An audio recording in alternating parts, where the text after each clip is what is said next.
Yun, welcome po sa Makapili TV. Crimes Against Humanity. Yan po ang planong isang pangkaso kay Pangulong Duterte. At yan din po yung isinampang kaso ni Trillanes sa ICC. So kung mapapansin po ninyo, mukhang totoo po yung naging balita na si Trillanes po yung nagbibigay ng nagkukumukumpas sa Quadcom kung ano po itatakbo ng kanilang hearing.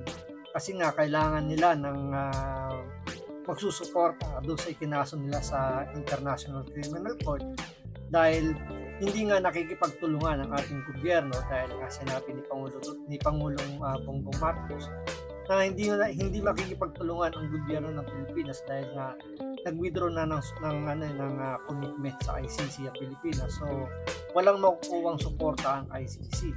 So dahil doon, may balitang lumabas na nakikita nga daw po si Trillanes na nandoon po sa loob ng opisina ng mga chairman po ng Quadcom. So parang ang dating nga dito, siya yung kumukumpas kung itatakbo ng hearing para makakuha sila ng mga ebidensya na magsusupport doon sa ikinaso nila kay Pangulong Duterte.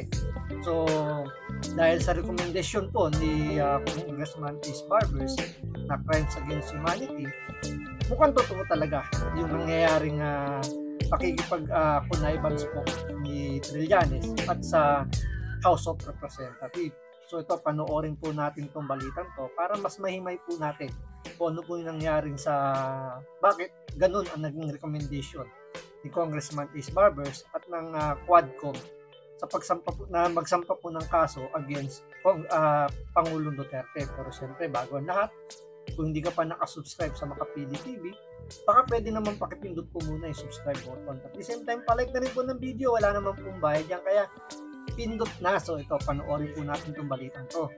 Pinakakasuhan ng House Quad Committee ng Crimes Against Humanity si dating Pangulong Rodrigo Duterte kaugnay ng madugong war on drugs. Damay rin ang kanyang mga kaalyado na sina Senador Bongo at Bato de la Rosa. Nasa frontline ng balitang yan si Marian Enriquez. Representative Luistro. Matapos ang 4 na buwang pag-iimbestiga, iprinisinta ng House Quad Committee sa plenaryo ang kanilang progress report kaugnay ng POGO, illegal drug trade at extrajudicial killings sa kasagsagan ng war on drugs ng nakaraang administrasyon. Ang kanilang rekomendasyon, kasuhan sina dating Pangulong Rodrigo Duterte, Senator Bongo at Bato de la Rosa at iba pa dahil sa paglabag sa RA 9851 o ang Crimes Against Humanity kaugnay ng madugong drug war.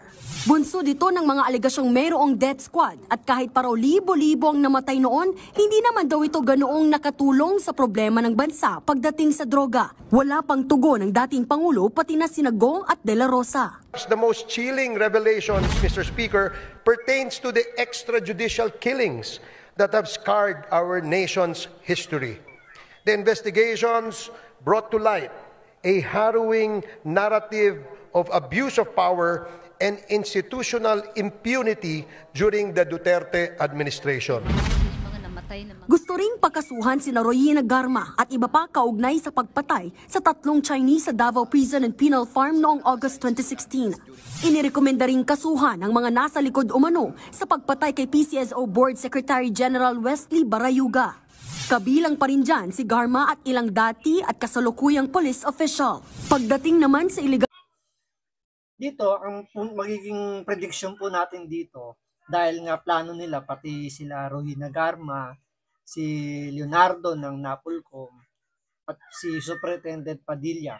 So si Superintendent Padilla, siya po yung warden ng Davao Penal Farm na sinasabing tinawagan daw ni Pangulong Duterte para i-congratulate dahil sa pagkakatsugi nga po ng 3 in-check na drug lord. So, yung 3 yan, halos binaligtad po nila. I think yung 2 rito, si Rohina Garma at si Superintendent Padilla, is binaligtad nila yung kanilang statement. Kasi kay Rohina Garma, noong una tinatanggi niya yung reward system. Then later on, after siyang ipasight in contempt, nagbago po yung ihip ng hangin. At inilaglag niya si Pangulong Duterte at sinabi nga niyang merong reward system.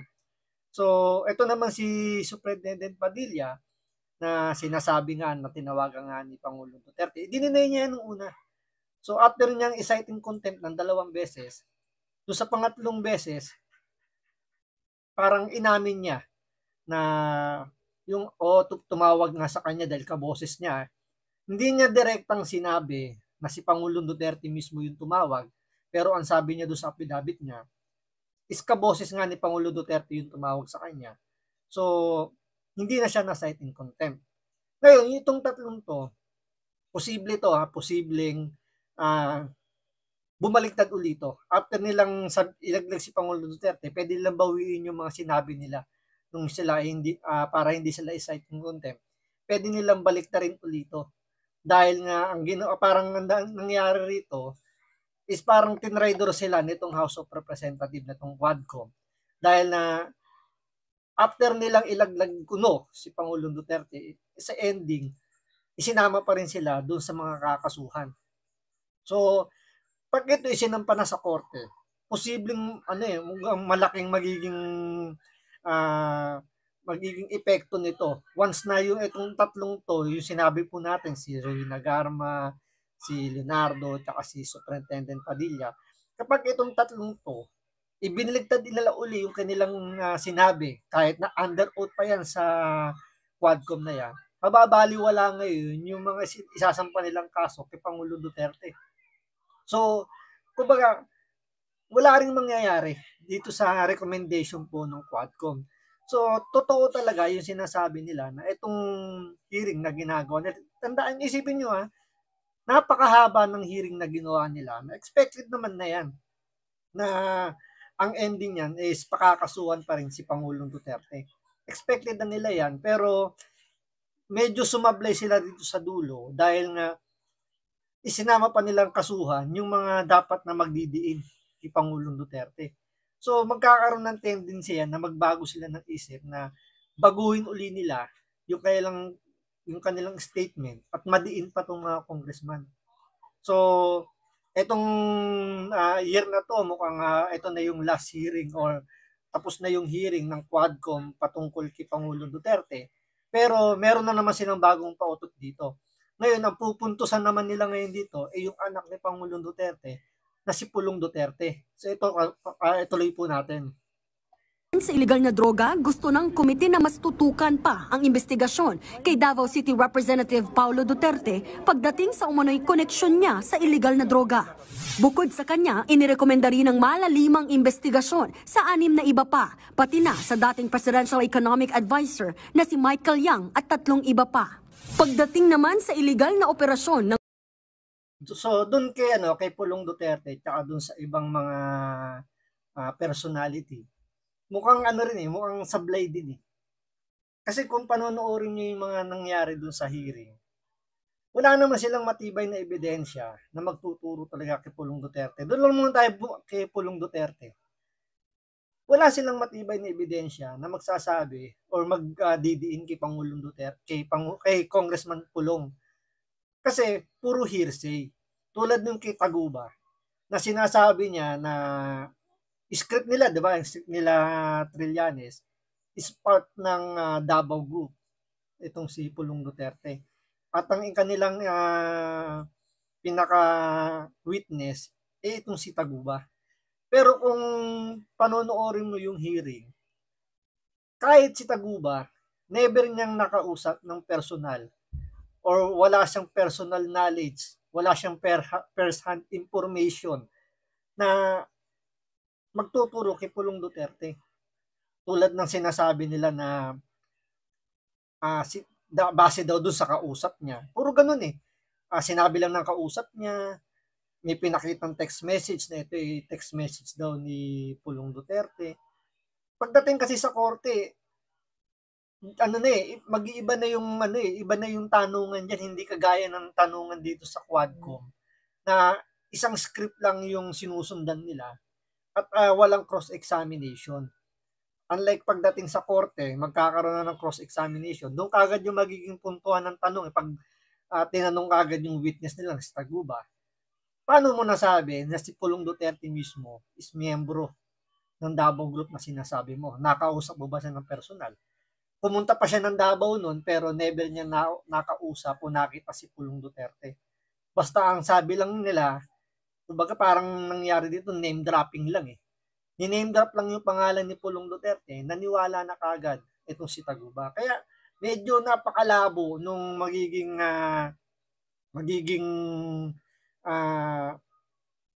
pagdiin kay Pulong Duterte. Ang mangyayari lang sa magiging hearing ng Quadcom, sisiraan lang si Pulong Duterte. Si Pulong Duterte. Kala ko parang, puro Duterte na lang kasi, pero yun na, lagyan na natin ng congressman. Ang magiging puntuhan na lang dito, sisiraan na lang nila si Pulong Duterte, si Congressman Pulong. Dahil gusto nilang eradicate ang mga Duterte pagdating sa politika. Kasi yun yung pinakamatibay eh. Unang-una si Sara Duterte. Kaya gusto nila ipa-impeach yan. At bukod sa impeachment, gusto nilang makasuhan si Sara Duterte para hindi na siya makatakbo in any public offices.